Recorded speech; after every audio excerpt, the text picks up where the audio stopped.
Hello, travelers. Professor GreyTail here. I know that you have already learned much about our magical world, where good and evil intertwine their wands in an eternal dance. But I am certain I can still surprise you.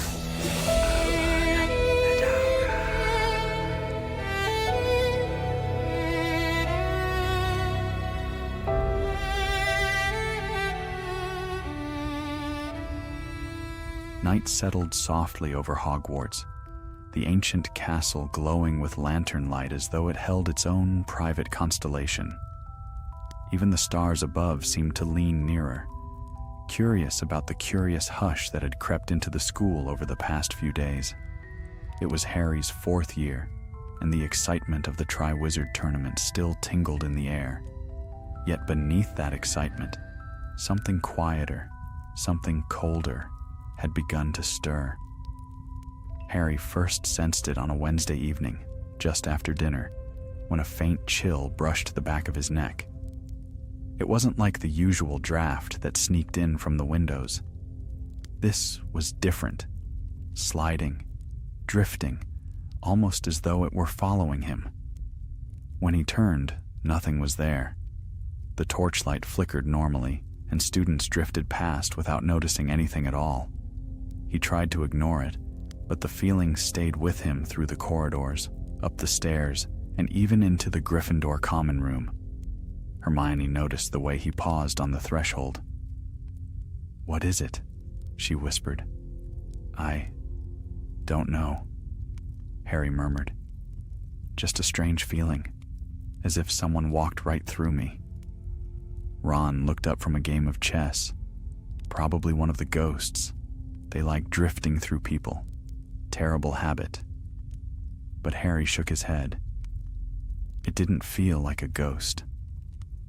The fire crackled warmly behind them, but Harry couldn't shake the sense that something unseen was observing him from the darker corners of the room. The next morning brought stranger whispers. A pair of Ravenclaw second years insisted they had seen a slip of darkness gliding along the corridor wall. A Hufflepuff prefect complained she had lost a whole minute. One moment she was stepping down the staircase, and the next she was at the bottom, with no memory of the steps between. Filch muttered loudly about shadows behaving badly, though no one took that comment seriously. Filch believed everything behaved badly. It was hardly surprising that Professor McGonagall summoned Harry, Hermione, and Ron to her office before lunch. Her expression was stern, but not unkind as she motioned them inside. "Please sit. There is something I must ask of you, discreetly." Hermione straightened at once. Ron looked less thrilled, but followed. "There have been odd reports," McGonagall continued. "Shadows where none should be, flickers of movement, students losing moments of time as though something brushed against their thoughts." Her lips pressed into a thin line. "Professor Dumbledore and I believe these disturbances may be connected to an enchantment deep beneath the castle, an enchantment older than any of us." Hermione's eyes widened. "Older than the Founders?" "From the time of the Founders," McGonagall corrected, "and unfinished. We suspect that centuries of neglect have altered it, awakened it perhaps." Harry felt that same cold ripple again, as though the unseen thing had simply been waiting for its name to be spoken. McGonagall studied the three of them with a gaze sharp as wanlight. "The three of you have faced unusual dangers with resilience. We trust you to investigate quietly. Panic will help no one." Ron swallowed. "Investigate? What, exactly?" "We do not yet know," she admitted. "But the shadows are growing bolder. We must learn whether this disturbance is a threat." Harry nodded, though unease coiled in his stomach. He didn't want another mystery, not while the tournament loomed over everything. But he couldn't ignore the weight in McGonagall's voice, or the cold that had brushed against him twice now. That evening, the trio slipped into the corridors after curfew, their footsteps muffled beneath the castle's deep silence. The torches burned low, their flames thin and wavering. Something in the air felt dimmer, as if the darkness itself were thickening. They were nearing the long corridor outside the library when Hermione suddenly froze. "Did you see that?" Ron shivered.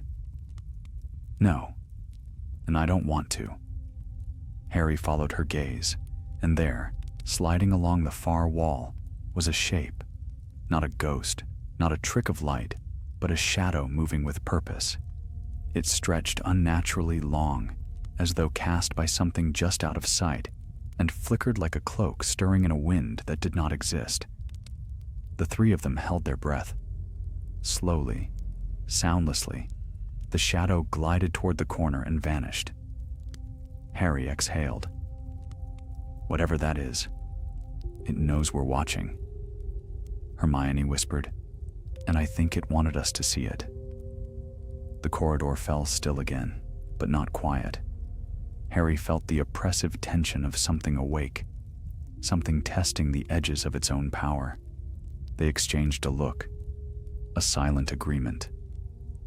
The conflict was now clear. Something ancient beneath Hogwarts had begun to stir, and its shadows were rising.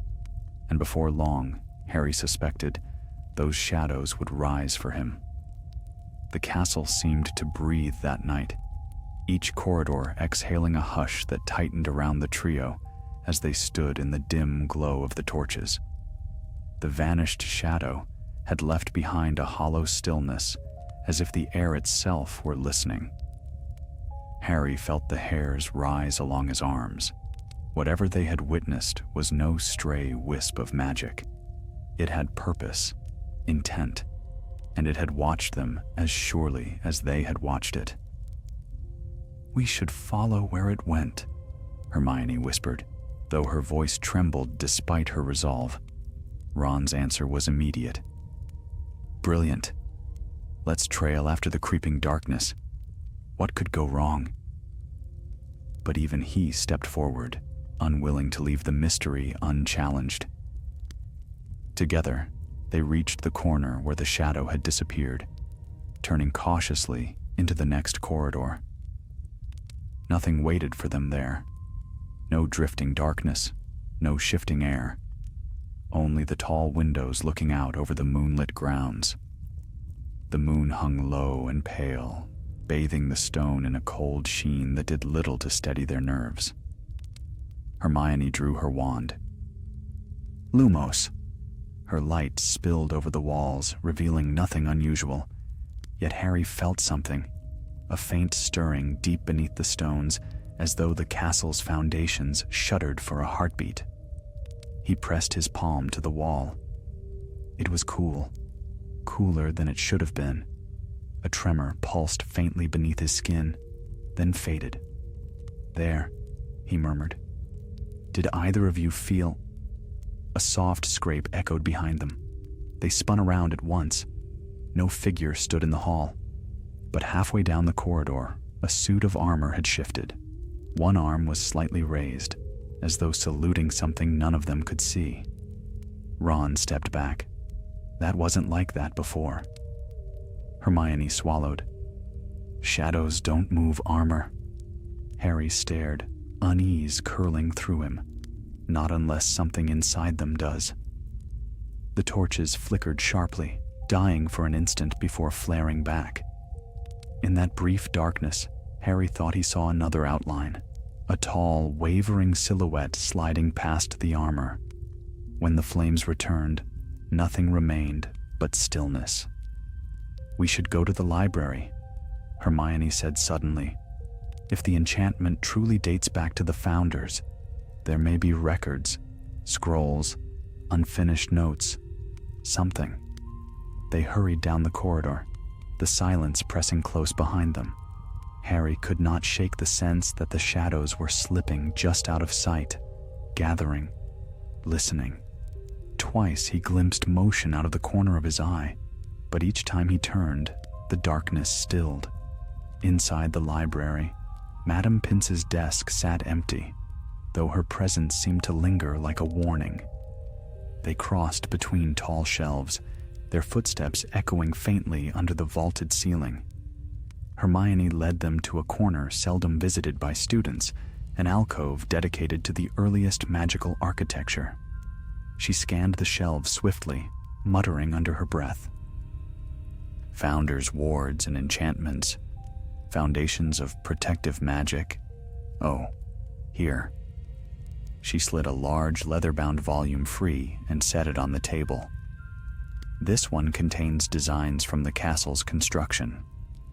They bent over the book together. The pages were old, but remarkably well kept, diagrams inked with elegant precision. Hermione turned to a section marked by a faded ribbon.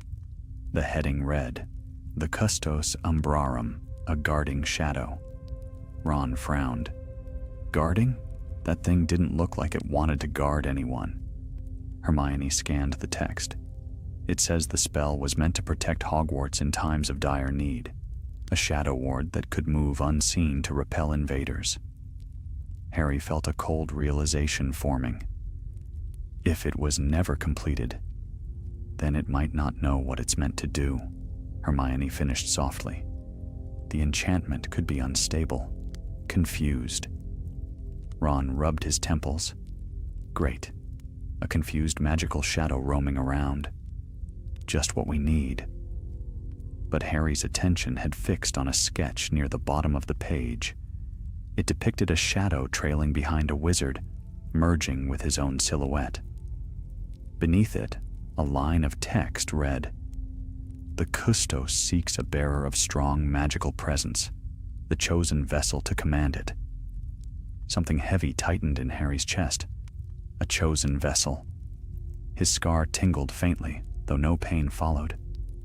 "Why would it show itself to us?" he murmured. Hermione looked up. Perhaps it wasn't showing itself to us.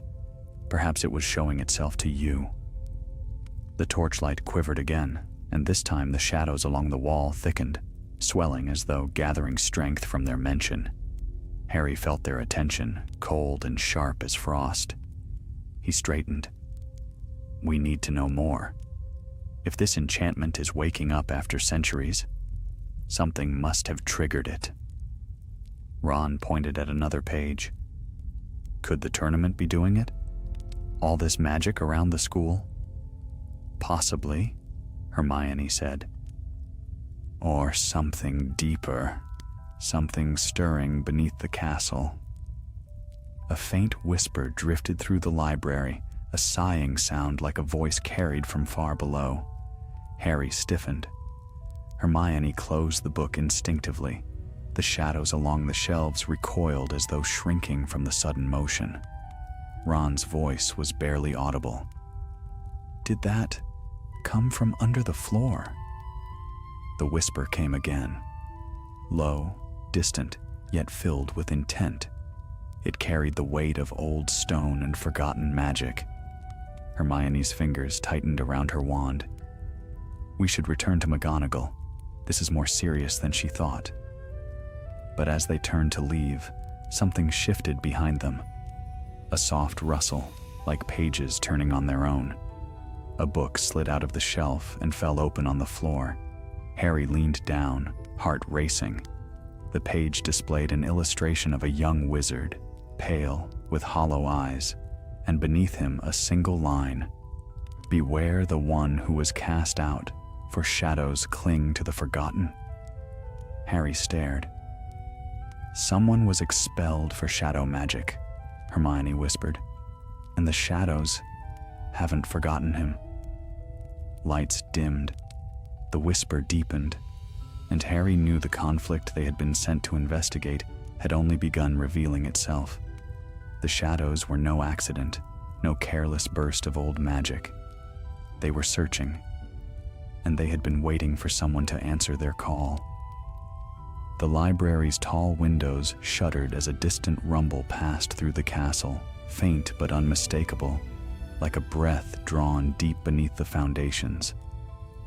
Dust drifted from the rafters, and the ancient shelves groaned softly, as though they, too, remembered the name hinted on the fallen page. Harry closed the book gently, but the warning lingered in his mind like an echo. Beware the one who was cast out. Ron exhaled shakily. Brilliant. So not only do we have living shadows wandering around, but now we've got some forgotten wizard who might be behind them. Hermione shook her head. Not behind them. The text implies something else, that the shadows cling to him, almost as if they obeyed him once. Harry felt a chill that had nothing to do with the cold drafts of the library. If he was expelled, that means he was here, at Hogwarts, and likely buried in the school's history, Hermione murmured. If he practiced forbidden magic centuries ago, his name might have been erased. A sudden pressure filled the room, heavy and unseen, as though the air were thickening around them. Harry felt the brush of something at his heel, a pull, not physical, but unmistakable, as if a shadow had reached out to test the shape of his presence. He jerked his foot back. We need to leave. They hurried from the library, the silence behind them tightening like a closing fist. As they stepped into the corridor, the torches dimmed once more, then flickered back reluctantly, as though struggling against an unseen wind. Harry glanced over his shoulder. The shadows cast by the towering bookcases seemed longer now, stretching toward the doorway. Hogwarts was changing. By the time they reached McGonagall's office, the unease in the corridors had grown palpable. Even the portraits seemed unsettled. One old wizard kept peering anxiously over his chair, as though expecting something to crawl out of the darkness behind him. McGonagall opened the door before they could knock. Her expression was more severe than before, the lines around her eyes drawn in worry. "You felt it too, then," she said. Half the staff sensed a tremor a moment ago. Hermione explained everything in a rush: the moving shadow, the armor, the ancient spell, the ghostly whisper from the library floor, and the ominous book that had opened on its own. McGonagall listened without interrupting, her lips tightening with each detail. When Hermione finished, she closed her eyes for a long moment. "This is far darker than we feared."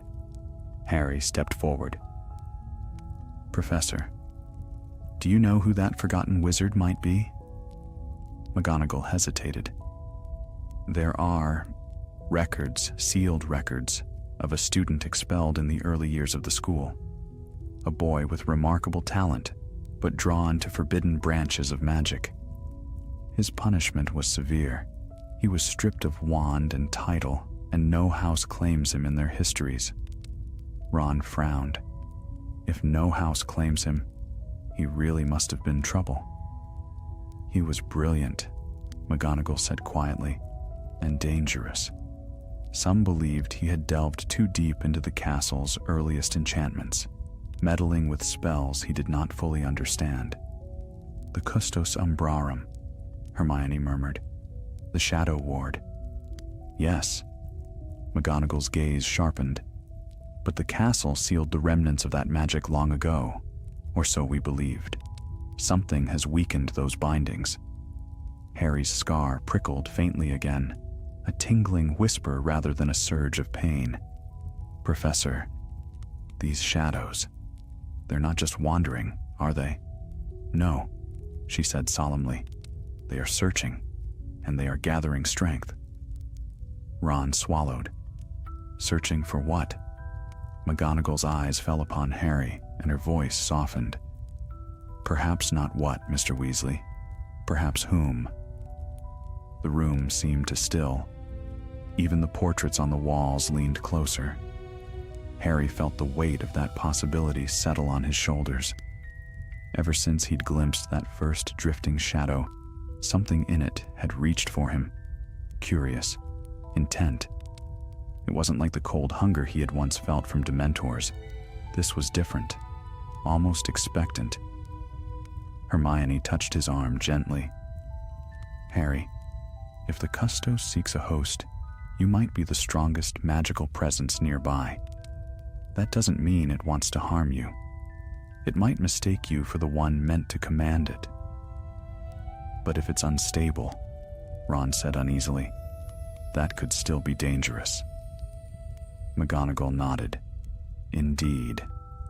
If the enchantment bonds to the wrong wizard, its power could spiral out of control. She rose. I will speak with Professor Dumbledore at once. Meanwhile, the three of you must stay alert. If these shadows approach again, do not attempt to fight them. They are not fully material, and spells may only provoke them.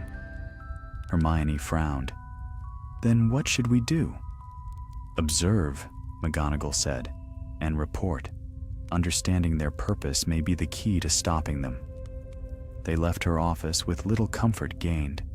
The corridors seemed darker now, even though the same torches burned as always.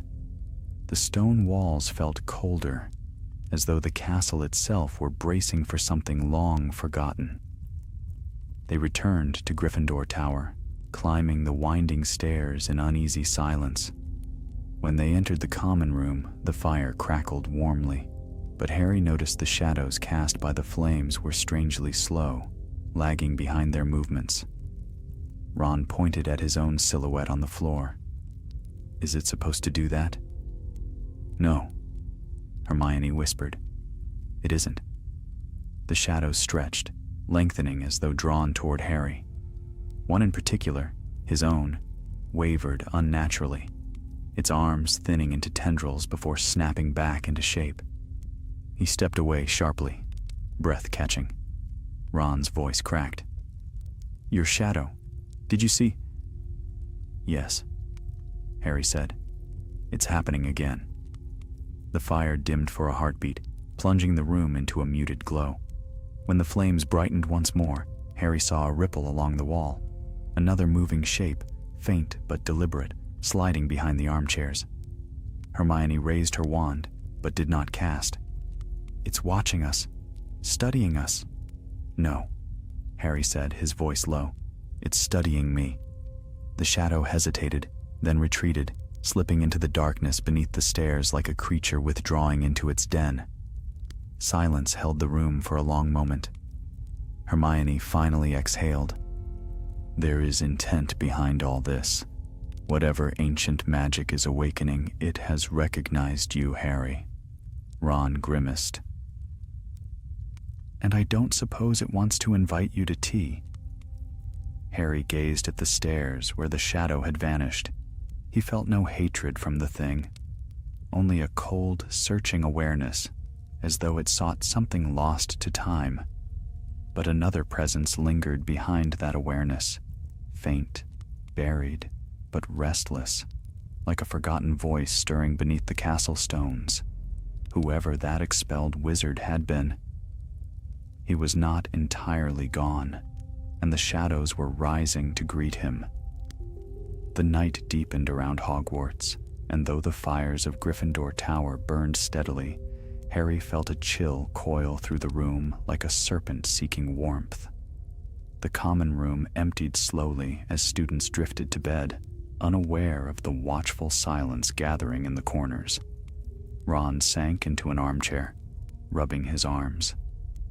I swear, he muttered, if one more shadow tries to crawl toward me, I'm sleeping with a lantern under my pillow. Hermione paced before the fire, her brow furrowed in that familiar knot of determined thought. We need to understand why the magic is awakening now. The castle has stood for 1,000 years. Why choose this moment? Harry didn't answer at first. He watched the firelight dance across the stone hearth, but even there, strange tremors passed through the flames, as though unseen shapes flickered within them. He felt a pull again, a faint tug in the air, like invisible fingers brushing against the edges of his thoughts. It's not choosing the moment, he said finally. Something has disturbed it. Hermione stopped pacing. You think someone triggered the awakening? Maybe not someone, Harry said. "Maybe something." The castle trembled faintly, so softly Ron thought it was his imagination. But Harry felt it. A pulse, slow, rhythmic, like a heartbeat deep below the ground. "It's coming from the lower levels," Harry said quietly. "I felt it earlier too, near the library." Ron groaned. Brilliant. Of course the creepy magic would be hiding under the castle. "That's where all the horrible secrets live." Hermione shot him a look. "We'll have to investigate." Ron stared at her as if she'd suggested jumping from the astronomy tower. "Right now?" "We can't wait," Hermione insisted. "If the shadows are growing stronger, we can't give them time to spread." Harry stood. The shadows along the floor pulled faintly toward him once more, drifting like wisps of smoke tugged by a breeze only they could feel. "Let's go." They left the common room and descended the winding staircases. With every step they took downward, the air grew colder, the torches dimmer. The castle seemed to listen to their footsteps, each sound echoing longer than it should. The stillness was unnatural, as though the castle had locked its breath in anticipation. When they reached the lower corridors, far from the warmth of the upper floors, the shadows thickened. Here, the torches flickered, as if struggling against a deeper darkness. The stones felt damp beneath their shoes, and distant drips echoed faintly through the halls. A soft whisper curled along the corridor. Harry froze. "There, do you hear it?" Hermione nodded. It sounds like someone murmuring." But the whisper held no words, only the cadence of a voice long unused. They followed it carefully, wands raised but unlit, for light felt strangely fragile here. The corridor turned sharply, leading them to a heavy wooden door, one Harry had never noticed before. Ron swallowed. "This wasn't here last year, was it?" Hermione ran her hand along the frame. "It's part of the castle, but the door looks newer than the stone around it, almost as if it revealed itself only recently." Harry pushed it open. Cold air washed over them, carrying a faint smell of old parchment and earth. A narrow staircase spiraled down into darkness. As they descended, the walls closed in, carved stone giving way to natural cavern rock. The whispers grew clearer, echoing softly, weaving together like strands of forgotten breath. At the bottom, the staircase opened into a vast chamber, lit only by faintly glowing runes carved into the stone. The walls were rough, ancient, filled with crevices that seemed to hold the darkness itself in their depths. In the center of the chamber stood a stone platform, marked with symbols none of them recognized. Hermione approached cautiously. "This looks like an anchor." "An anchor for what?" Ron asked. Harry stared at the runes, feeling the weight of unseen eyes upon him. "For the Custos Umbrarum, the guarding shadow." Hermione gasped softly. "Harry, I think you're right. This chamber must be where the enchantment was meant to be completed." "But it never was," Harry said. "Which means the magic has been waiting." Ron looked around nervously. "Waiting for what?" 1,000 years is a long time to sit in the dark. Hermione's breath caught, waiting for its vessel. The stones rumbled faintly beneath their feet, as though the chamber responded to her words. A dark shimmer rippled along the walls, gathering at the edges of the platform like ink stirred underwater. Slowly, the shadows drew together, forming swirling tendrils that pulsed with an eerie rhythm. Harry stepped back instinctively, but the shadows followed him, their movement unmistakably deliberate. Ron gripped his wand. "It's coming toward you!" "Don't cast anything," Hermione hissed. "We don't know how it will react." The shadows surged another inch, then halted, hovering in a shape that echoed the outline of a tall figure. not fully formed, but no longer formless either. Its head tilted, as if studying Harry. The air trembled with its presence. Harry swallowed hard. "What do you want?" A whisper answered, a faint voice, stretched thin with age. "Bearer." Harry's heart pounded. "I'm not your bearer." The shadow shuddered. Its edges flickered. The voice wavered again. "The chosen vessel." Hermione stepped forward quickly. "It's mistaken. It's reaching for anyone powerful enough. Harry, step away from the platform." But as Harry tried to move, the shadow surged forward suddenly, sweeping around him in a cold spiral. Ron shouted. Hermione lunged. The chamber's runes flared brightly, reacting to the sudden surge of magic. Harry staggered back, gasping as the shadow passed through him, not harming him, but leaving a biting chill in its wake. He could feel it probing, pressing against his thoughts like a curious hand. "Stop!" Harry shouted. "I'm not who you're looking for!" The shadow recoiled sharply. Then it twisted, turning toward the far corner of the chamber. There, half hidden behind a jagged spur of rock, hovered a pale shape, a ghostly figure that had not been there moments before. Thin, hollow-eyed, and dressed in robes torn by centuries, the apparition's gaze burned with a strange, hungry light. Ron whispered, "That's him, the expelled wizard." Hermione clutched Harry's arm. "He's been here all along." The ghost lifted a trembling hand, and the shadow stirred like loyal servants awaiting command. Harry felt cold dread settle into his bones. The forgotten wizard had awoken, and he was calling his magic home. For a long, breathless moment, none of them moved. The chamber seemed to shrink around the pale apparition, its cold glow dimming even the runes carved into the stone. The ghost hovered just above the ground, rippling faintly like smoke caught in a draft. His eyes, sunken, hollow, and far too aware, rested upon Harry with unsettling clarity. Hermione whispered, "He's not like any ghost I've ever seen." Indeed, he was not. Unlike the castle's familiar spirits, this one held a density to him, a weight in his presence, as though tethered not by memory alone, but by something far deeper, something unfinished. Ron swallowed loudly. Why is he looking at Harry like that? The ghost drifted forward, faint robes dragging behind him like lingering wisps of darkness. The shadows on the wall shifted in response, drawing closer as though attending their master. His voice, when it came, was low and cracked, carrying the echo of centuries. "You," the ghost murmured, reaching out with a trembling hand. "You bear the mark of conflict. The castle remembers you."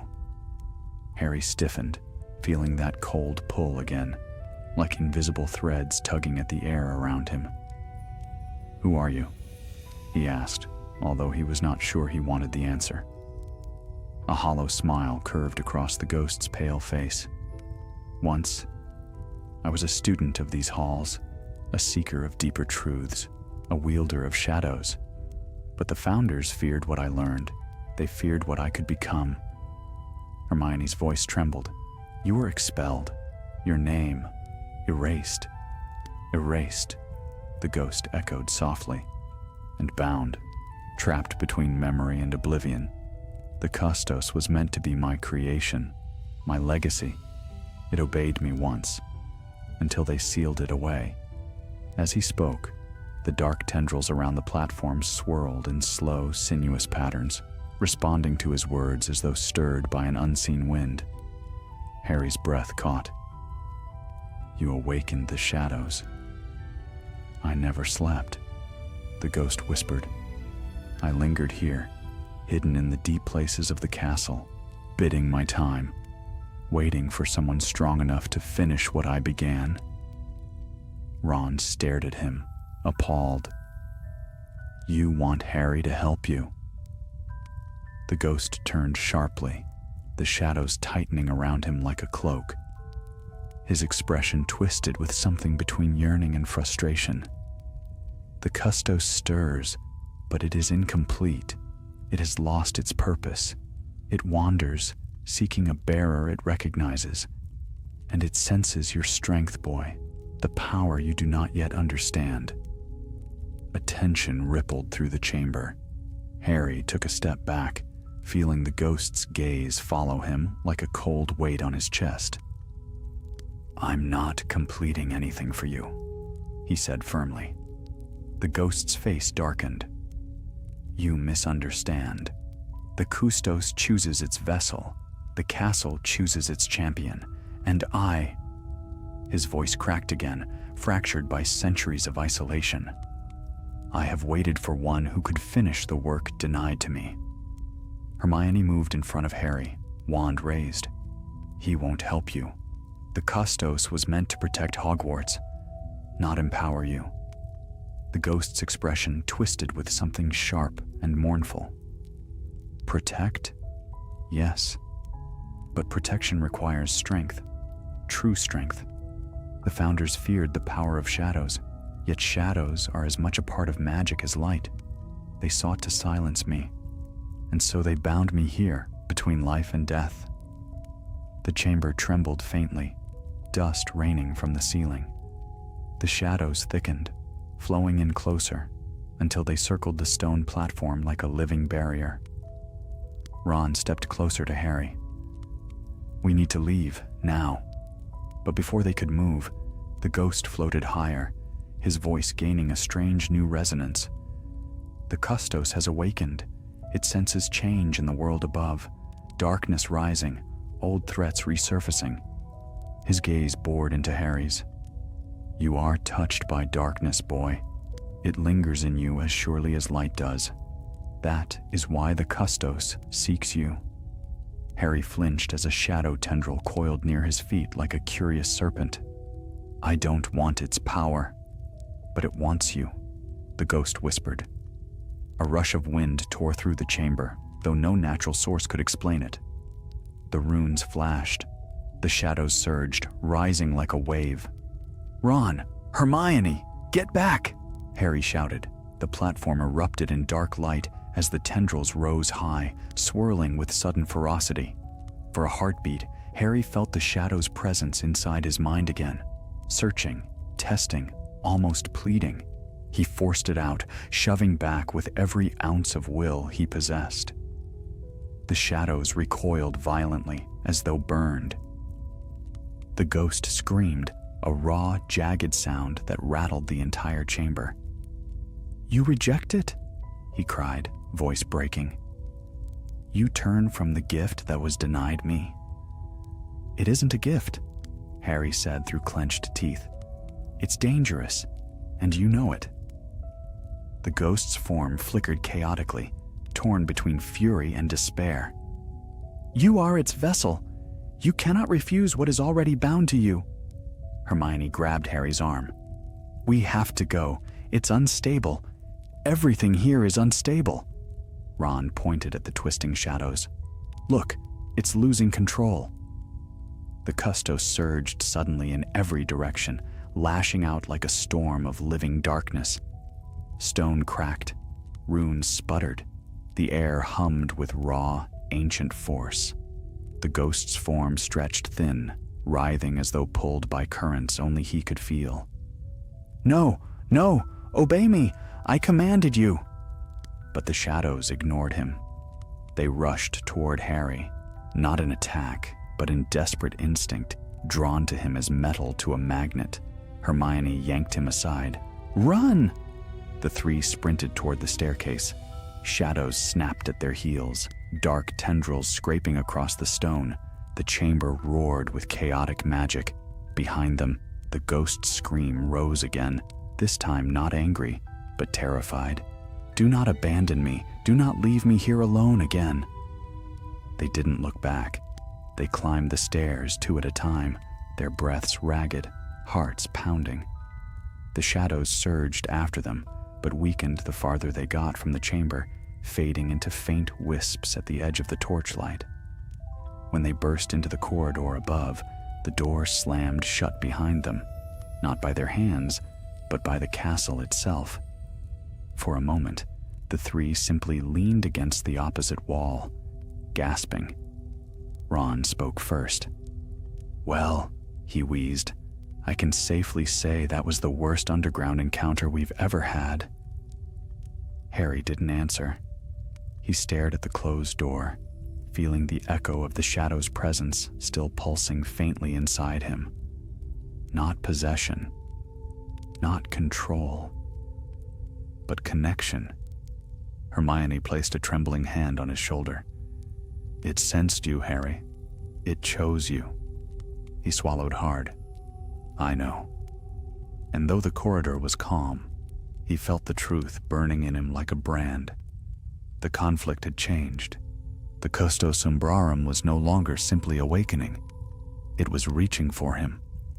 And the ghost, forgotten, desperate, furious, would stop at nothing to claim the magic he believed was his. The corridors of Hogwarts felt strangely hollow as the three made their way back toward the warmth of Gryffindor Tower. Though torches burned along the walls, their flames shimmered with an unsteady pulse, as though disturbed by an unseen current that flowed just beneath the surface of the air. Harry walked in silence, the echo of the Custos still drifting faintly in his mind, a whisper not of words, but of awareness. Ron kept glancing behind them. "Do you think it's following us?" Hermione shook her head, though uncertainty clouded her eyes. "Not in its full form. It was bound to that chamber, and the magic there is incomplete.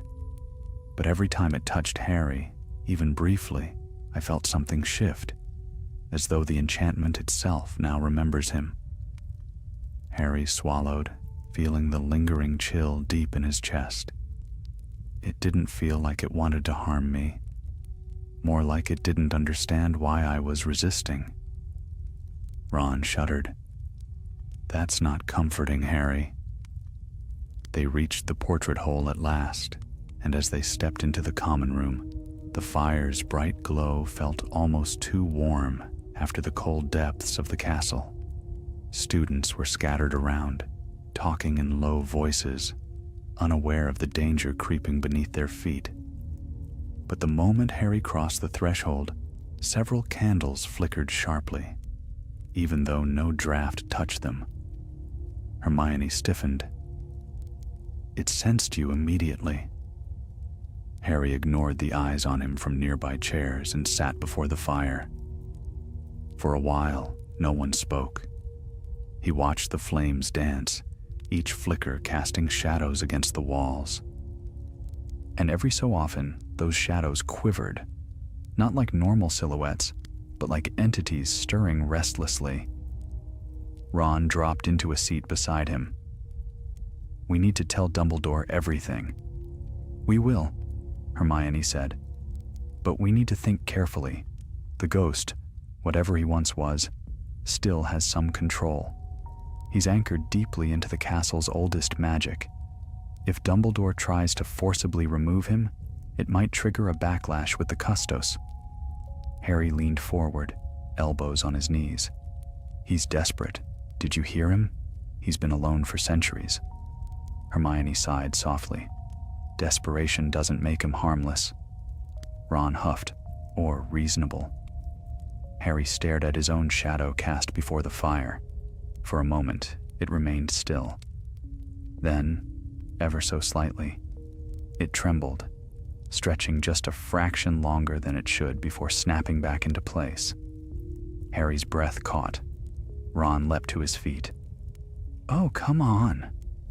Hermione knelt beside Harry's shadow, examining the floor carefully.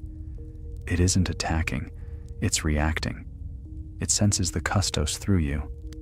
Harry rubbed his forehead. "I don't want it sensing anything." Hermione placed a steadying hand on his arm. "You're not bound to it. Not yet. But the more you resist, the more the Custos seems to reach." Ron pulled the curtains of a nearby window.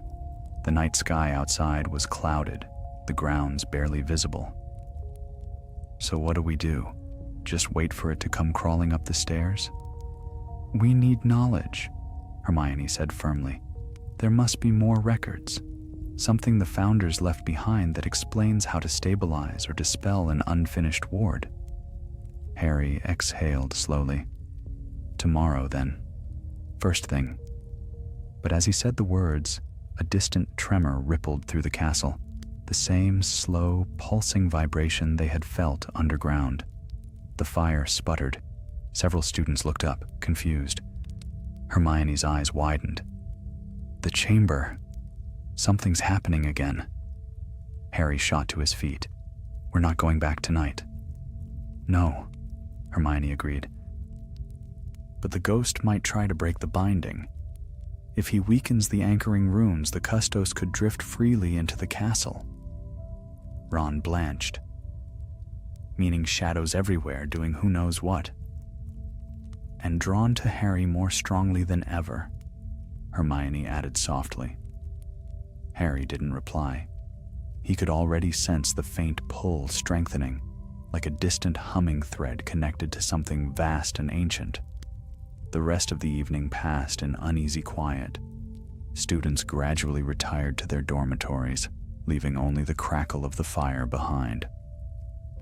When Harry finally climbed the stairs to the boys' dormitory, he hesitated before extinguishing the lantern at his bedside. Ron, settling into his own four-poster, peeked over. "You're not afraid of the dark, are you?" Harry shook his head. Not the dark. He dimmed the lantern, but didn't extinguish it entirely. Shadows played harmlessly along the walls. Ordinary shadows, he told himself. Yet as he drifted toward sleep, the room shifted. A soft rustling sounded near the foot of his bed. Harry sat upright, heart hammering. Something was forming on the floor, thin, wavering, like smoke gathering itself. It stretched upward, then collapsed, then rose again, as though struggling to take shape. Harry reached for his wand. Before he could grasp it, Ron's curtains were flung aside. "What was that noise?" he whispered sharply. Then he saw the shifting shadow and yelped. "Oh, that's not normal. Hermione! Hermione!" Hermione's footsteps thundered on the stairs moments later. She burst in wearing her dressing gown, wand raised. The shadow was coalescing more quickly now, swirling in jagged patterns across the wooden floor. "It's the custos," Hermione said breathlessly. "It's reaching through your shadow, Harry. The bond is strengthening." "Make it stop," Ron hissed. "I don't know how." Harry slid off his bed. "Let me try." He stepped forward, and the shadow immediately surged toward him, rising like a wave of darkness. Hermione caught his arm, but Harry shook free. "It's reacting to me. I might be able to push it back." Before anyone could argue, Harry placed his palm against the cold surface of the shadow. It felt like touching icy water, fluid yet solid, resisting yet yielding. For a heartbeat, darkness swallowed the room. Harry saw nothing but swirling motion, vast and ancient, like a storm of memories buried beneath centuries of stone. A voice echoed faintly, one he did not recognize, but one that felt impossibly old. "Bearer." Harry forced his will forward. No. The word rang through him, fierce and steady. The shadow recoiled violently. It shattered into a spray of black mist, dissolving into the cracks of the floorboards. Ron collapsed backward onto his bed. "Merlin's beard, remind me never to follow you into a haunted chamber again." Hermione stared at Harry, breath uneven. "You pushed it back. It responded to you, not just instinctively, but deliberately." Harry rubbed his shaking hands together. "It doesn't want to hurt me, but it wants something from me." Hermione nodded slowly. "And the ghost wants it back." Ron groaned. "Well, Maybe we can give it to him gift-wrapped and be done with this." But Harry shook his head. The ghost isn't supposed to have it, and the custos isn't supposed to be free. Hermione's gaze hardened with determination. "Then tomorrow we find a way to finish the enchantment properly, or end it forever." Harry looked toward the window. Outside, the clouds had parted. A single pale moonbeam fell across the castle grounds, illuminating the forbidden forest. And in that silver light, Harry thought, just for a moment, he saw a long, thin shadow glide silently across the grass. The custos was no longer confined to the deep places. Its awakening had already begun. Dawn crept over Hogwarts in pale gold, though its warmth reached none of the trio as they made their way down to breakfast. The great hall shimmered with floating candles, and chatter rose in lively waves from every table. Yet Harry felt strangely removed from it all, as though a thin veil lay between him and the world around him. Every shadow beneath the tables, every ripple cast by a student's sleeve, felt as though it leaned toward him in silent expectation. Ron nudged him. "Eat something. You look like you're about to duel a Dementor before lessons." Harry managed a faint smile and reached for toast, but the moment he grasped it, the candle nearest him flickered sideways, its flame stretching unnaturally toward his hand. Hermione saw it at once and shot a warning glance around the room. "Stop reacting to him," she muttered sharply under her breath, as though scolding the very air. The flame snapped back to normal. Ron frowned deeply. "If I see one more bit of floating shadow trying to say hello, I'm leaving this school and becoming a Muggle postman." Hermione lowered her voice. "We have a plan. We need more knowledge. Real knowledge. The Founders left records somewhere. Every great magical architecture does." Harry swallowed the last of his toast. "So where do we look?" Hermione's eyes gleamed with that glimmer she got whenever a nearly impossible task presented itself. "There are old archives sealed beneath the library, places only teachers usually access. We can borrow the key from Madame Pince." Ron nearly dropped his fork. "You want to steal from her? From her?" "I said borrow," Hermione insisted. "We'll return it." Harry wasn't convinced Madame Pince would see it that way, but the thought of facing the ghost again without knowing how to stop him tightened his resolve. "Let's do it." They waited until mid-morning, when students emptied the library between classes. Madame Pince drifted between shelves, guarding her domain with hawk-like vigilance. Fortunately, Hermione had already memorized her schedule. She would soon retreat to her office for a short break. The moment the librarian disappeared behind a tall stack of books, Hermione darted toward the desk, slipping behind it with a swiftness that left Ron staring in disbelief. How did she?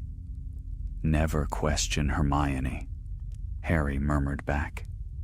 She reappeared moments later, pale but triumphant, holding a small iron key on a chain. "Quickly." They slipped into the back corridors of the library, heading toward a narrow door half hidden behind a towering cabinet of ancient tomes. The key fit perfectly.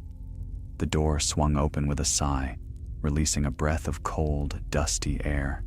Stairs spiraled downward. Ron groaned softly. "I hate underground stairs. Nothing good ever happens beneath this castle." But down they went, moving cautiously yet determinedly, until they reached a long corridor of stone shelves carved directly into the walls.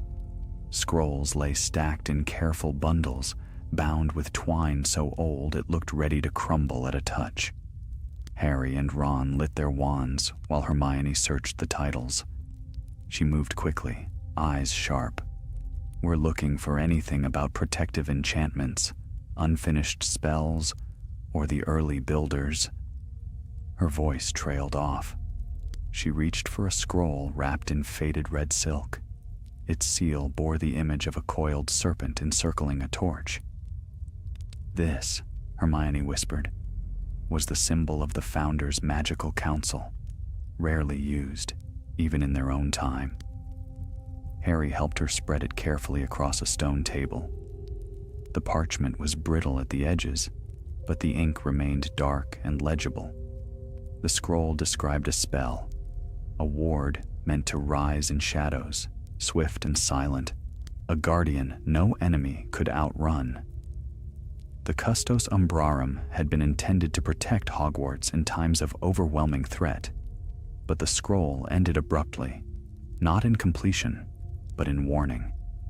The vessel must remain pure of intent. The guardian must serve no master but the castle itself. Should one attempt dominion, the bond shall warp. The shadow shall turn. Hermione's breath hitched. The ghost! He tried to control the guardian. He twisted the enchantment before it was ready. And the Founders stopped him, Ron said. But not completely. Harry stared at the part written in much fainter ink, as if added in haste. If ever the Custos awakens without its rightful vessel, it shall seek one whose fate is entwined with Hogwarts, one who bears both light and shadow. Harry swallowed hard. Me. Hermione touched his hand. The castle recognizes you. That doesn't mean you're trapped. There must be a way to calm the Custos, to finish the enchantment properly. Ron pointed deeper into the corridor. There are more scrolls. Maybe something explains what the Founders plan to do with the unfinished guardian. They gathered more documents, each revealing fragments of the truth. The Founders had argued fiercely about the Custos. Salazar had crafted its core. Godric feared its hunger. Helga worried it would frighten the students, and Rowena believed it would outgrow any wizard's control. Arguments, doubts, warnings. Nothing explained how to complete it. Then Ron tugged at a scroll half hidden in the shadows. It was smaller than the others, bound in leather, hardened by age. Inside lay a single line. The key to the Custos lies not in command, but in clarity. Only a heart free from ambition may guide its purpose. Hermione's eyes widened. That means the ghost could never have controlled it. The Custos rejected him. That's why he was expelled. Harry felt something shift within him, something heavy yet strangely steady. And if he tries again, the guardian will fight him. That's why he wants you, Hermione said softly. You're the only one it will listen to. A sudden low tremor rolled through the stone beneath their feet. Dust drifted from the ceiling. Ron looked around wildly. Please tell me that wasn't the ghost trying to break the castle. Hermione shook her head slowly. No, that came from above. The Custos is moving. It's stirring in the upper halls. Another tremor followed, stronger. Harry felt a cold presence brush against him. Not hostile, not yet, but urgent. It's calling, he murmured. Hermione grabbed his arm. We should go now. They raced up the stairs, bursting back into the library. A handful of students stood frozen, staring toward the windows, where thin strands of darkness slid across the floor. Not like natural shadows, but like living wisps, drifting with purpose. One student cried out as her own shadow stretched unnaturally across the stones before snapping back into shape. The air trembled. The torches dimmed. The Custos was no longer whispering from distant chambers. It was reaching into Hogwarts itself. And somewhere in the shadows of the castle, the forgotten ghost felt its awakening and would not let it choose a new master without a fight. The library shuddered again, a low, groaning tremor that rattled inkpots and sent quills rolling across tables. Students scattered in alarm as trails of darkened mist curled along the floorboards. Even the enchanted candles flickered wildly, their flames bending toward the shadows as though pulled by invisible threads. Hermione seized Harry's hand. "We need to get out before someone sees how the shadows are reacting to you." Ron was already backing toward the door. "Move then, before the custos decides to do roll call at the library entrance." They hurried into the corridor, joining a stream of confused students. The castle itself seemed unsettled. Staircases shifted abruptly, portraits whispered in agitation, and the air vibrated with the hum of awakening magic. Harry glanced up toward the rafters, half expecting to see a trail of darkness sweeping overhead. But it was worse. It was everywhere. Crossing the courtyard to reach the safety of an empty classroom, they saw shadows spilling in long, trembling ribbons across the flagstones. They slithered like living things, withdrawing whenever touched by direct sunlight, yet surging boldly where shade lingered. Hermione closed the door behind them, casting a hasty silencing charm. The room quieted, muffled from the chaos outside. Ron pressed his back to the wall. "This is getting out of hand. It's not trying to hide anymore." Harry nodded, feeling the cold tug at his chest, stronger now, less like a whisper and more like a steady, rhythmic pull. "The custos doesn't care who sees it. It's searching, and it's getting close." Hermione unrolled the scrolls they had taken from the archives, laying them across a desk. "If we can stabilize the enchantment, we might be able to stop the ghost from taking control, or from pushing the custos into a frenzy." Ron squinted at the shaky handwriting of the Founder's notes. "Stabilize it? Hermione, this spell was meant for legendary wizards. We get nosebleeds trying to decode first-year runes." "We have to try," she insisted, voice steady. "Look here. Rowena's notation says the custos draws from the castle itself. Its strength rises and falls with Hogwarts harmony, and right now the castle feels threatened." Harry frowned. But by what? The ghost or the awakening magic? Hermione considered. Perhaps both. The custos senses the ghost and reacts defensively, but the ghost stirs the shadows further by trying to bind them. It's a cycle without balance. Ron scratched his head. So what breaks the cycle? Hermione pointed to another line. "A vessel of clarity." "The custos needs a stable vessel to guide it," she said softly. "Without one, it expands uncontrollably, but it refuses to bond with anyone corrupted by ambition." Harry understood at once. "Which disqualifies the ghost, and anyone else who seeks control," Hermione confirmed. Ron stared at Harry. "But you don't want control." Harry looked down at his hands. The faint chill still lingered in his fingertips. "I don't. But it doesn't care what I want. It cares what I am." Another tremor swept through the castle, this time accompanied by a distant crash, students shouting somewhere above. Hermione's face paled. "It's spreading to the upper floors." Without waiting, she gathered the scrolls. "We have to tell Professor Dumbledore. We cannot solve this on our own." Harry agreed, yet even as he nodded, the strange pull in his chest intensified sharply, like a rope suddenly drawn taut. Something had changed. Ron saw the look on his face. "Harry, what is it?" Before Harry could answer, the windows darkened, not from a cloud passing, but from a slow-moving swirl of shadows sliding across the glass. The room dimmed, despite the torches burning. A low whisper seeped into the air, every syllable fractured, ancient, as though drifting from a vast, hollow place. "Bearer, come." Harry staggered, clutching the side of a desk. "It's calling directly." Hermione grabbed his arm. "You must resist. If you follow it, the ghost will intercept you." Harry tried to steady his breathing. but the shadows swirled violently around the window, gathering strength. The custos was no longer drifting. It had fixed upon him entirely. Then, the air snapped. A crack like breaking stone echoed from the corridor. Hermione flung the door open and froze. The hallway flickered with darting shapes, each one a thin smear of darkness slipping across the stones.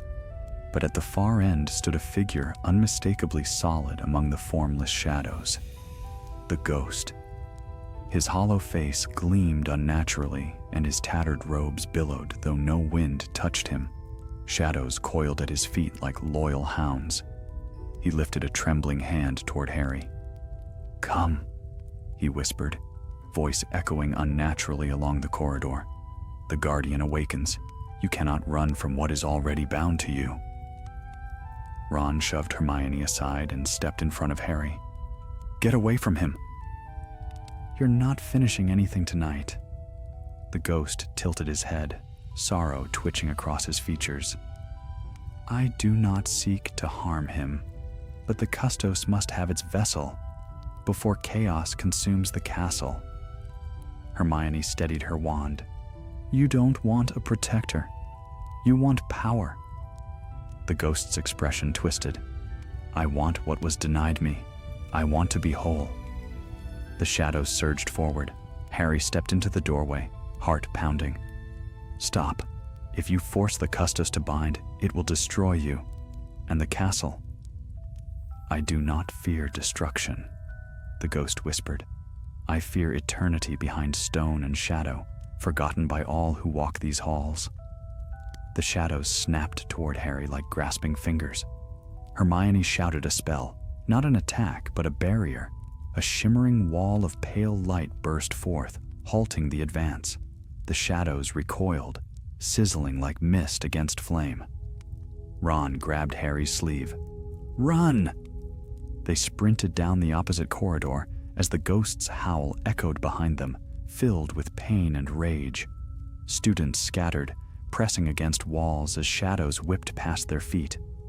The trio pushed through passageways, climbed stairs two at a time, and burst into an upper hall lit by tall windows.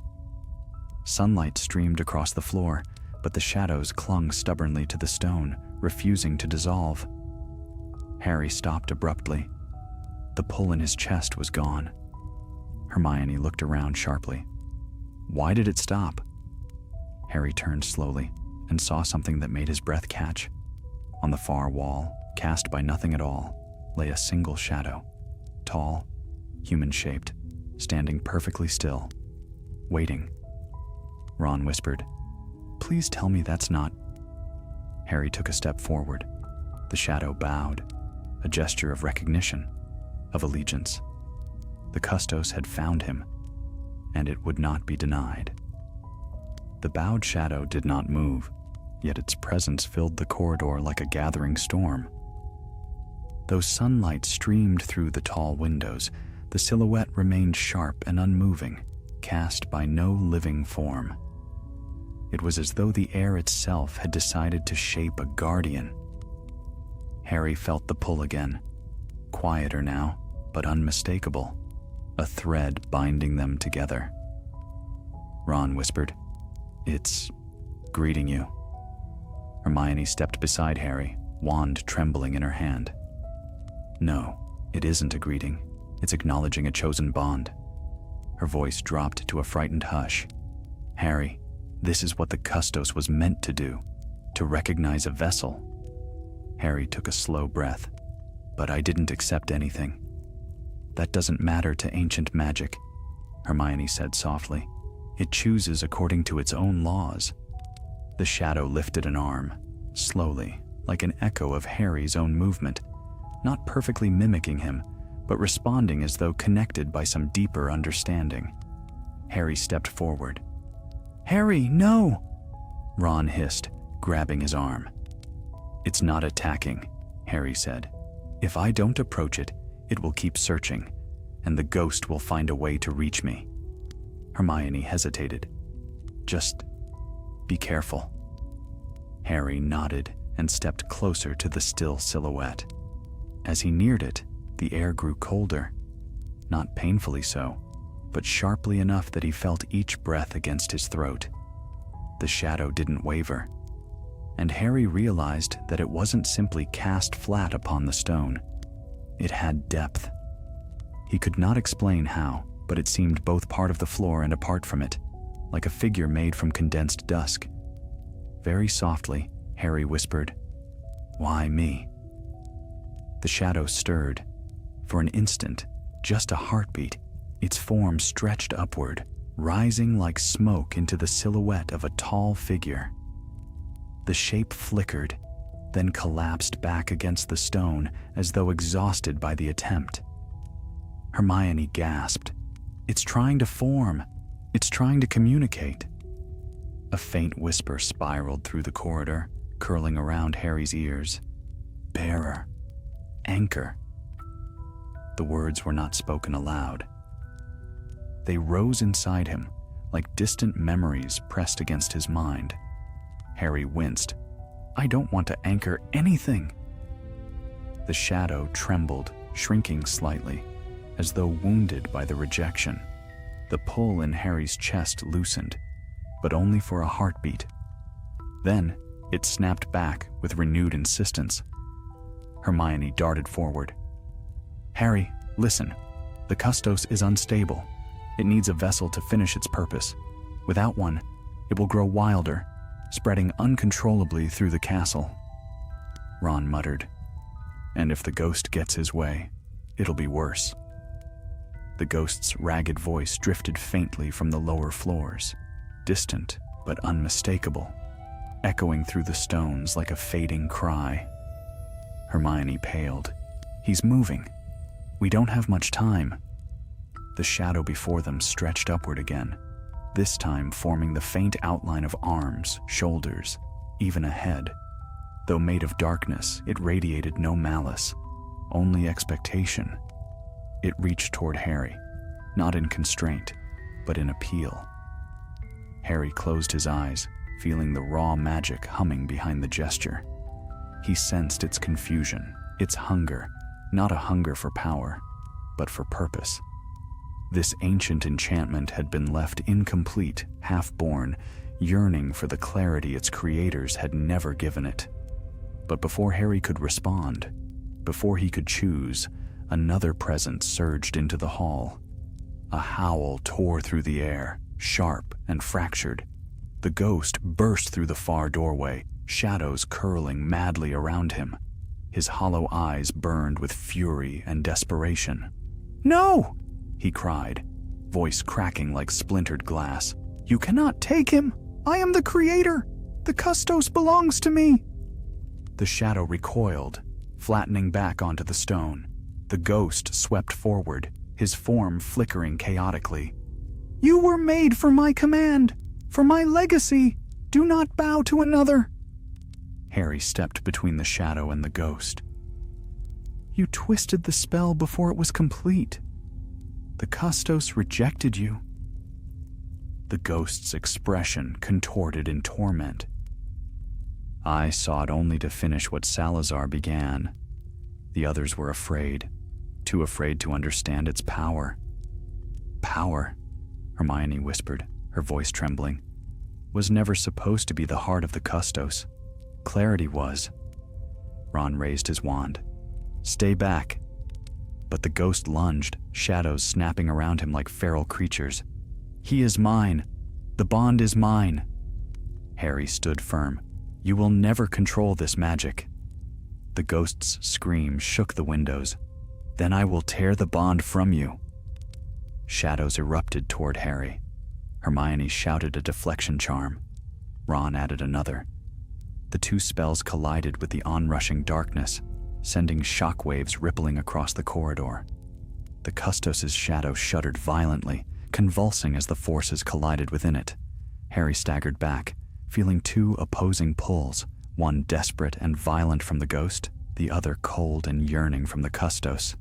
The ghost hissed, "Yield to me. Accept your role.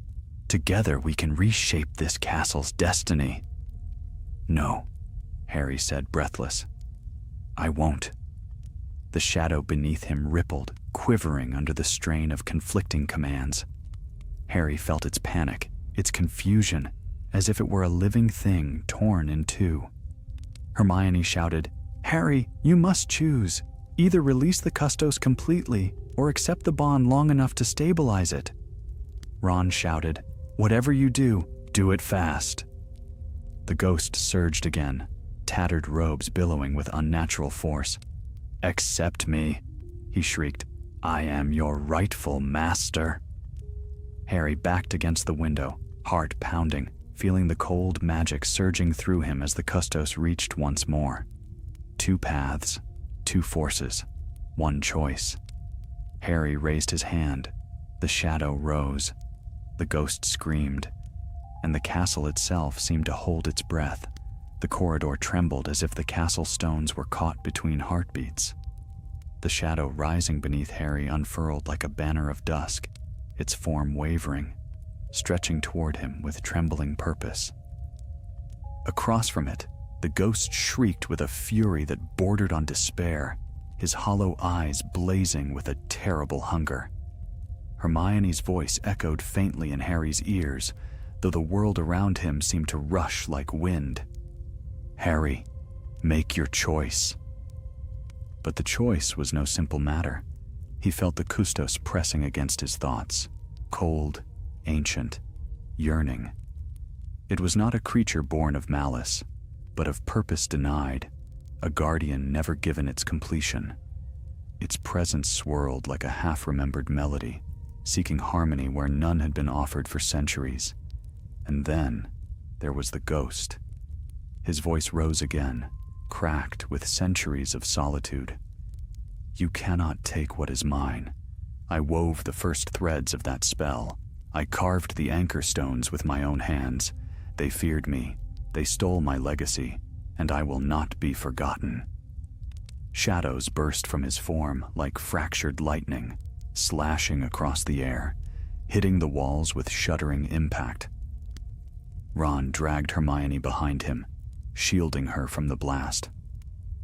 Harry felt the Custos trembling violently beneath him, caught between the commands of its ancient creator and the presence of the one it had now chosen. The air screamed. The castle groaned. Dust drifted from the beams overhead. Harry stepped forward, raising his hand to the wavering shadow. "Enough," he said, not shouting, but with a clarity that cut through the chaos. The shadow stilled instantly, rippling like a calm lake struck by moonlight. The ghost froze. "Do not speak to it as though you have the right." Harry turned to him. "I'm not claiming anything. I'm stopping this before the castle tears itself apart." "You cannot," the ghost hissed, drifting closer, skeletal fingers stretching toward the rising shadow. "Unless you bind it. And once bound, it shall never release you." Hermione shouted from behind a fallen stone fragment. "Harry, the notes said the Custos only obeys a vessel who carries clarity of purpose. If you act with fear or hesitation, if you seek control, it will twist." Ron added desperately, "So whatever you do, do it with a clear head." Clear head. Harry almost laughed. He felt anything but clear. Yet beneath the fear, beneath the swirling shadows and rattling windows, a singular thought rose, quiet, steady, bright. "I want to protect Hogwarts." The words slipped from him like breath, and the Custos responded. Its form rose taller, the shadow stretching into a silhouette nearly twice Harry's height. A cloak of dusk spread behind it, and its eyes, though made only of darker patches of air, shone with something like recognition. The ghost recoiled, as though struck. "No! No! You do not deserve the bond. You have not earned it. I alone—" He launched forward, his form blurring into streaks of darkness. Shadows surged with him, coiling like serpents, aiming straight for Harry. The Custos moved.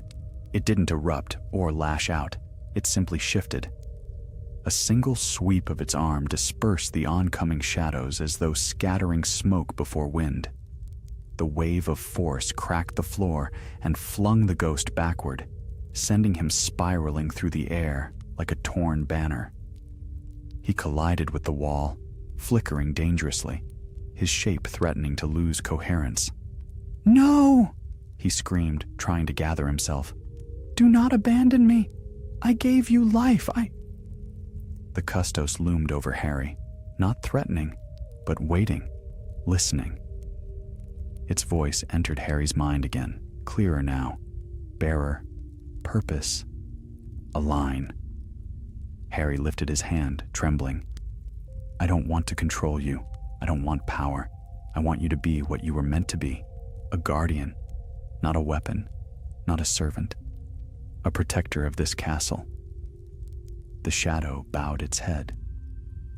A pulse tremored across the stones, not violent, but soothing, like a great breath released after centuries of tension. But the ghost shrieked again, his form unraveling.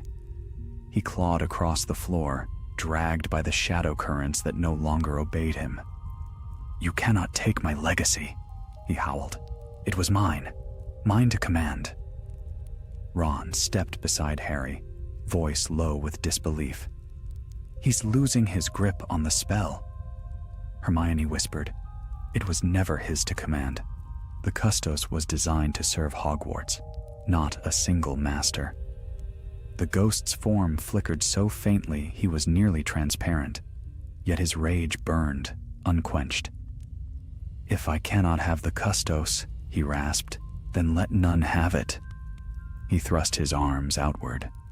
A rupture split the floor beneath him, a jagged tear of pure darkness, seething with ancient magic gone feral.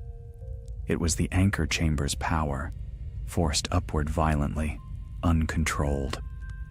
The custos trembled. Harry felt the disturbance instantly, the guardian's essence twisting in pain. Hermione shouted over the rising roar, "Harry, stabilize the bond or the custos will collapse." Ron added, "And if it collapses, all the shadows in this castle will go wild."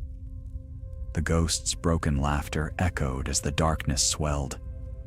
"Let the castle drown in shadow.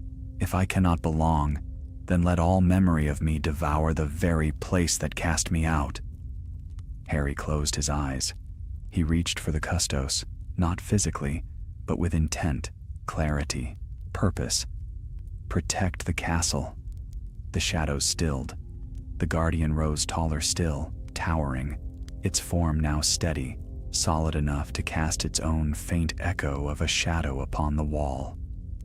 It placed a hand upon Harry's shoulder. Not cold, but cool and steady, like night air before dawn. Their minds aligned. The ancient enchantment, incomplete for centuries, surged through the bond, finally finding the vessel it had sought. Light burst from the custos, not bright, but deep, silvery, like moonlight forged into a blade. Shadows across the hall froze mid-motion. Harry lifted his hand. "Guard Hogwarts," he whispered. The custos obeyed. It stepped forward and struck the rupture of darkness with a force that shook the castle from dungeon to highest tower. A wave of silent light rippled outward, sealing the tear, calming the raging shadows, and snapping the ghost's connection to the ancient spell entirely. The ghost screamed, long, anguished, fading. His form tore apart like mist scattered by a wind none could see. Then, silence. The shadows returned to their rightful places. The corridor brightened.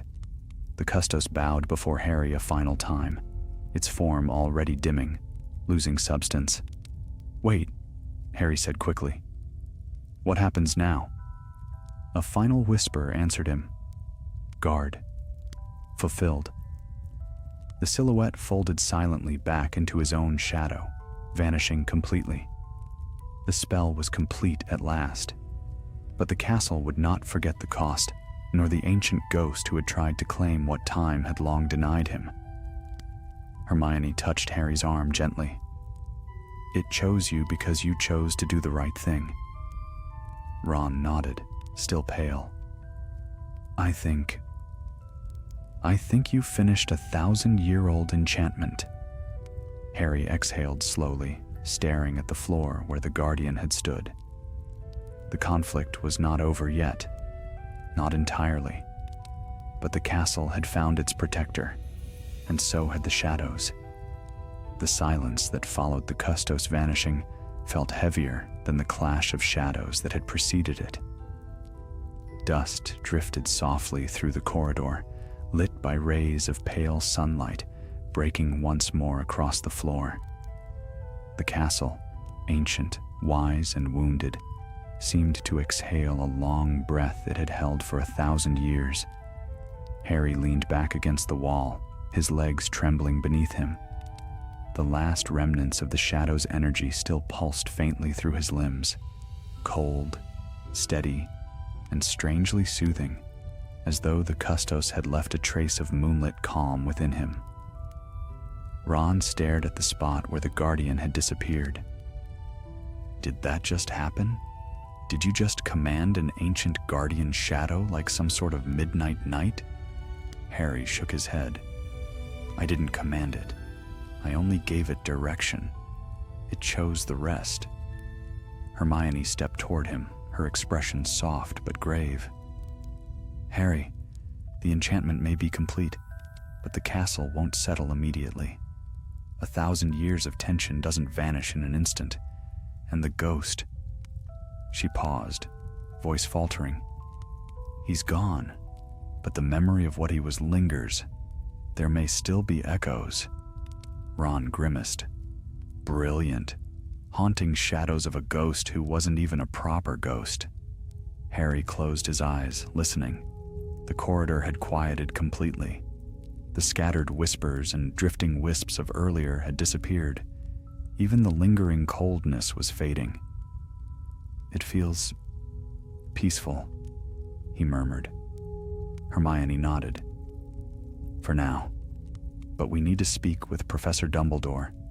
He must understand what happened beneath the castle, and what awakened the Custos in the first place. Ron rubbed his temples. Let's just hope he doesn't say something like, "Ah, yes, I suspected this for months." Because if he did, I might actually scream. They made their way through the castle, moving slowly, for students were gathered in clusters, discussing the strange events of the morning. Some reported seeing shadows drifting along the walls. Others swore they'd heard distant cries in the corridors. Professors tried to maintain calm, though Harry noticed the tightness in their expressions. But something had changed. As Harry walked, the shadows around him no longer reached out. They no longer trembled, stretched, or flickered unnaturally. They simply lay where they belonged, silent, obedient to the sun's light. Hermione whispered, "The Custos has stabilized the magic." "The castle feels it." Ron muttered, "Let's hope the castle also feels like giving us a week off." When they reached the stone gargoyle that guarded the headmaster's office, the creature moved aside before any of them spoke a word. The stairs spiraled upward, carrying them to a door that opened on its own. Professor Dumbledore stood beside a window, his silver hair glowing in the morning light. His expression was calm, but his eyes reflected a depth of thought that suggested he was already aware of much. Harry, Hermione, Ron. His voice was gentle, yet tinged with gravity.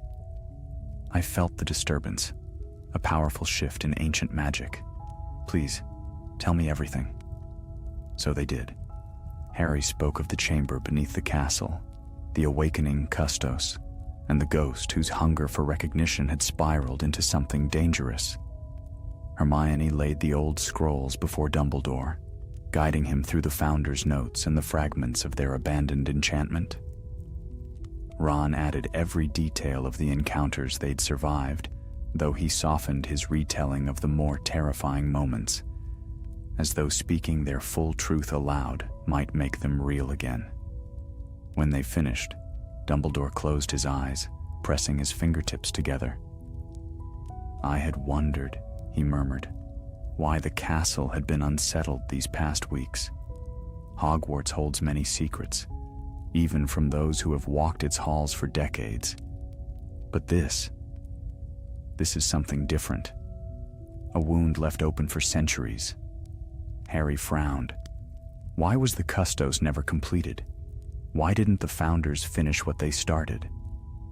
Dumbledore opened his eyes, and their blue depths were filled with a sadness Harry seldom saw. Because they were divided. Salazar Slytherin believed the Custos could become the perfect guardian, the castle's silent shield. But Godric feared it would become a weapon. Rowena foresaw that such a spell would depend entirely on the heart of the vessel, and Helga believed no student should bear such a burden. They argued, and the enchantment was left unfinished. Ron raised an eyebrow, and then their expelled student tried to finish it in secret. Yes, Dumbledore said quietly. But the Founder's warning rang true. The boy sought the Custos not for protection, but for power. The enchantment recognized the flaw in his intent, and so it rejected him, binding him instead to the shadows he had tried to command. Hermione swallowed. He was trapped for centuries, wandering in the dark. Dumbledore nodded sadly. His punishment was severe. Isolation sharpens desperation. Loneliness twists longing into madness. Harry felt a pang of pity, though it was mixed with fear. He tried to take control again. He nearly destroyed the castle. And yet, Dumbledore said, turning to him, you offered the Custos what he could not, clarity without ambition. You did not seek its strength for yourself. Rather, you wished only for balance. His eyes softened. That is why it chose you. Harry looked down at his hands. Will it come back? Will I feel it again? The Custos has fulfilled its awakening, Dumbledore said. But ancient magic leaves echoes. It may whisper still in moments of need. You have mended the bond, but not erased its connection. Ron sighed deeply. Fantastic.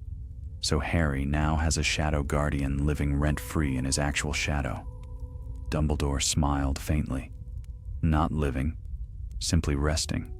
The Custos is part of the castle, only reaching outward when Hogwarts itself calls. Hermione leaned forward. Sir, is the school safe now? Yes, he said. Safer now than it has been in centuries. Harry felt tension released from his chest, the weight of fear easing at last. The castle was quiet, and the shadows seemed once more ordinary. Yet as Dumbledore turned back to the window, he added softly, but be mindful.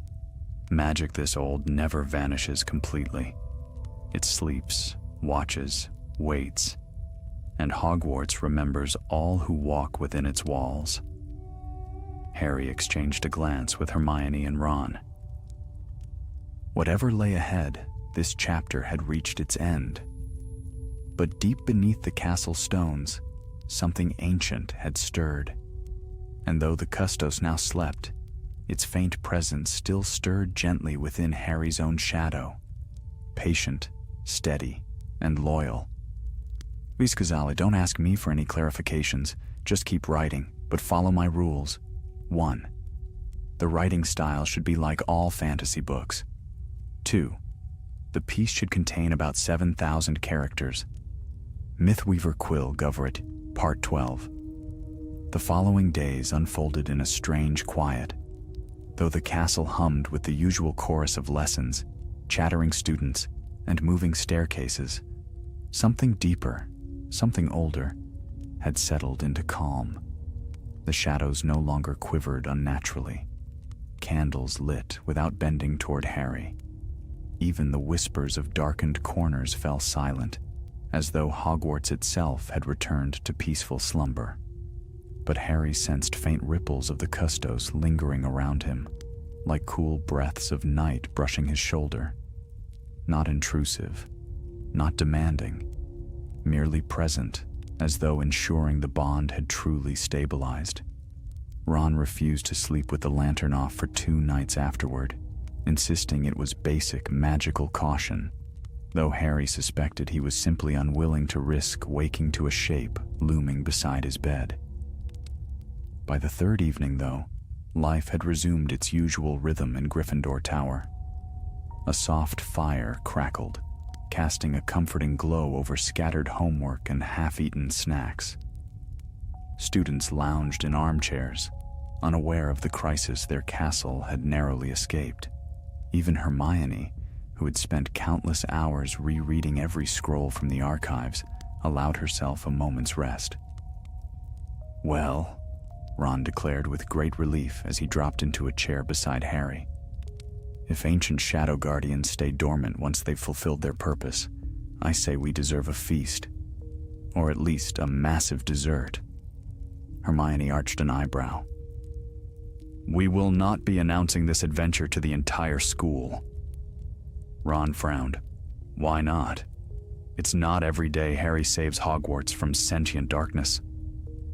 Harry laughed, shaking his head. "Because it would start questions we can't answer, and panic we can't calm." Indeed, Dumbledore had made it clear. The awakening of the Custos was to remain quiet history. Only the staff and the 3 who had completed the forgotten enchantment were to know. Hogwarts valued many things, but some secrets were safest kept behind stone and silence. Hermione pulled out a small leather-bound notebook.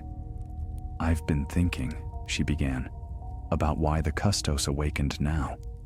Dumbledore believes the castle sensed imbalance. But what caused that imbalance?" Ron sighed dramatically. "Hermione, can't we just enjoy the peace?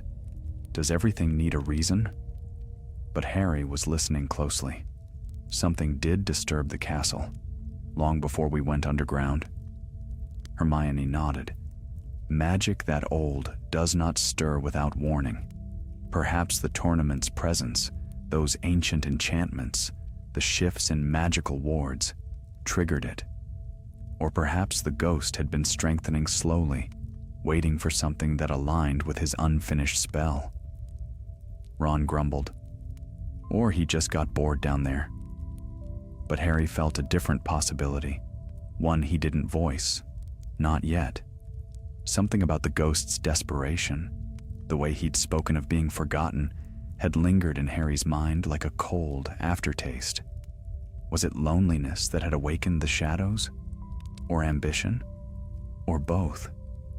Before he could pursue the thought, a soft knock came at the portrait hole. Neville hurried inside, out of breath. "Harry," he whispered urgently, "you need to see something." Harry, Ron, and Hermione exchanged quick glances before rising. Neville led them into a quiet passage near the staircase, where moonlight streamed through tall windows. He pointed toward the far end, his face pale but not frightened, merely puzzled. "There," he said. A faint outline lay upon the floor. Harry's heart leapt painfully, but then eased as he understood. It was only his own shadow. Ordinary, peaceful, motionless. But Neville shook his head. "That's not what I meant. Look closer."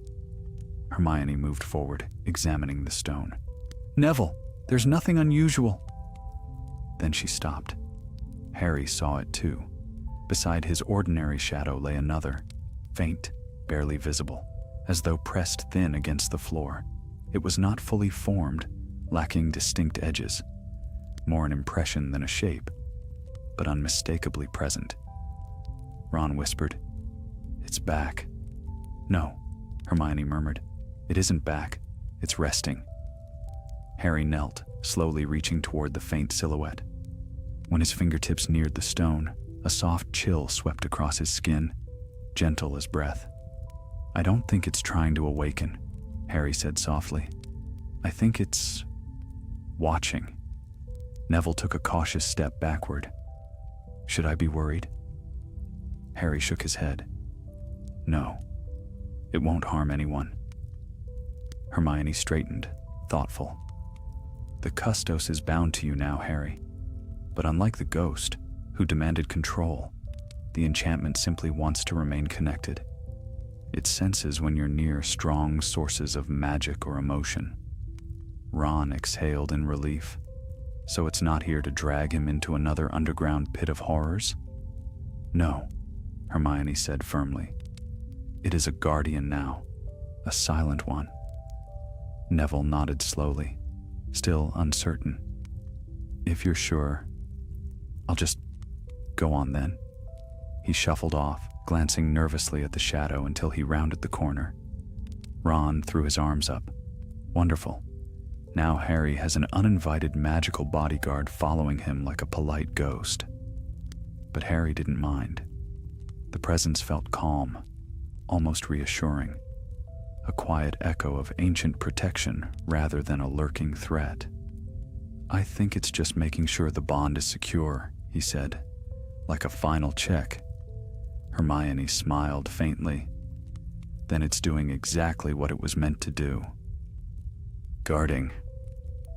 The shadow flickered once, soft as a nod, then dissolved into the ordinary darkness at Harry's feet. Harry stared for a long moment before rising. It's finished, he said. Truly finished. They walked back to Gryffindor Tower in companionable silence. The castle felt warm again, its stones humming with familiar magic. No tremors, no whispering shadows, no ghostly presence lingering in lost chambers. Just Hogwarts, ancient, sprawling, unpredictable, but home. In the warmth of the common room, they settled near the fire once more. Hermione resumed her reading. Ron attempted, and failed, to charm a pile of chocolate frogs into organizing themselves. And Harry watched the flames dance, ordinary flames with ordinary shadows, feeling, for the first time in days, a profound and peaceful tiredness. Yet beneath the settling calm, he could not shake one final truth. The custos had accepted its bond, but ancient magic never vanished entirely. And though it now slept, it would wake again if the castle ever called for it, or if Harry did. Winter drifted gently over the Hogwarts grounds, laying a thin veil of frost across the lawns and crowning the distant forbidden forest with white. Snowflakes tapped softly against the tall windows, and the castle's ancient stones glowed with the warmth of countless torches.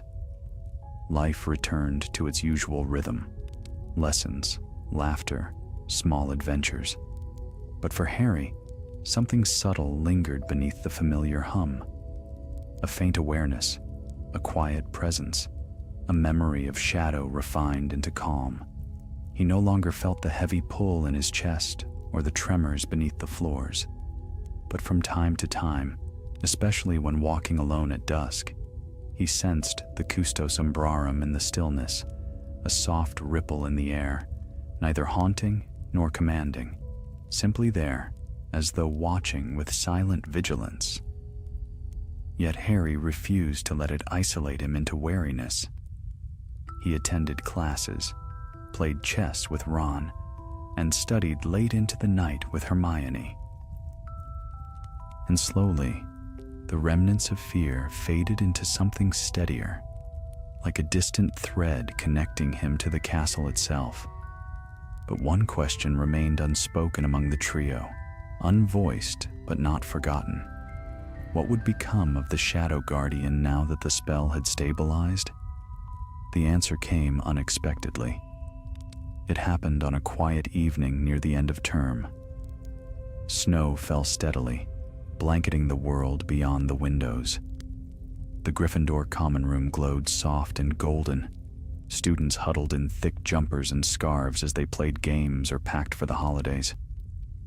Ron was scribbling a hurried letter home, muttering about how his mum would absolutely hex him if he forgot to send word of his return.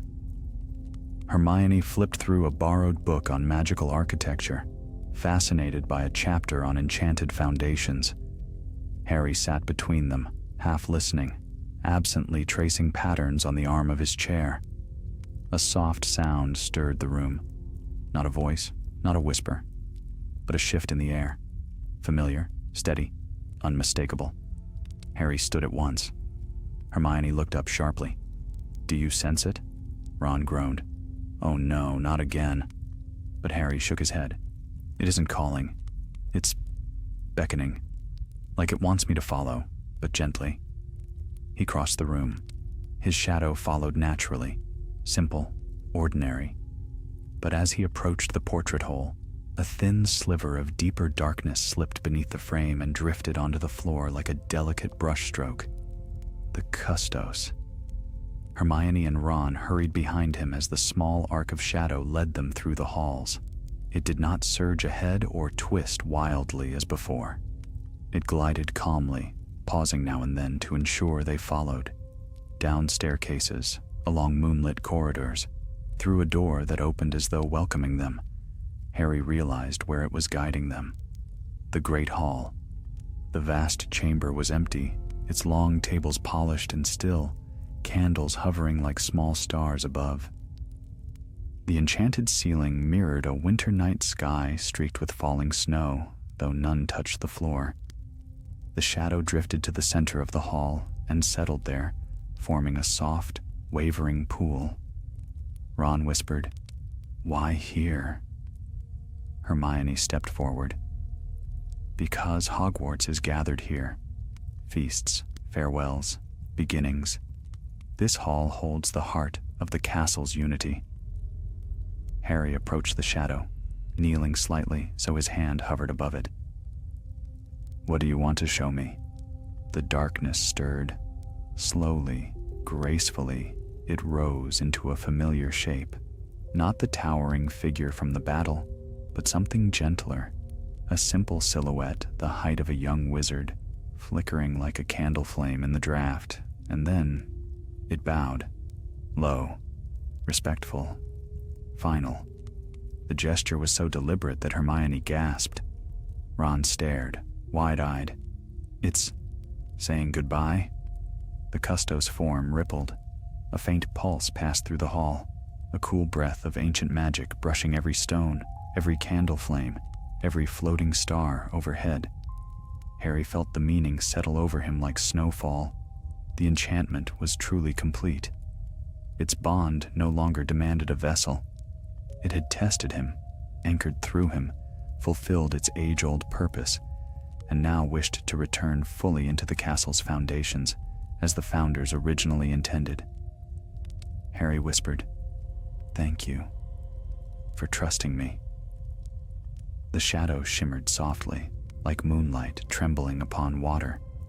Then it lowered itself to the floor and spread outward, thinning into mist. The darkness drifted across the flagstones, sinking into the seams between stones, fading with each breath until not the faintest flicker remained. Gone. Hermione placed a hand over her heart, eyes shining. It chose peace. Ron exhaled in awe. "I can't believe we actually watched an ancient magical guardian put itself to rest. I mean, who gets to see something like that? Only us, apparently." Harry remained still for a moment longer, absorbing the quiet. The great hall seemed brighter than before, its warmth deeper, as though Hogwarts itself had reclaimed a long-lost part of its spirit. Hermione spoke softly. "The castle will remember you, Harry. Not because you wielded the Custos, but because you released it." Ron thumped Harry's shoulder with a crooked grin.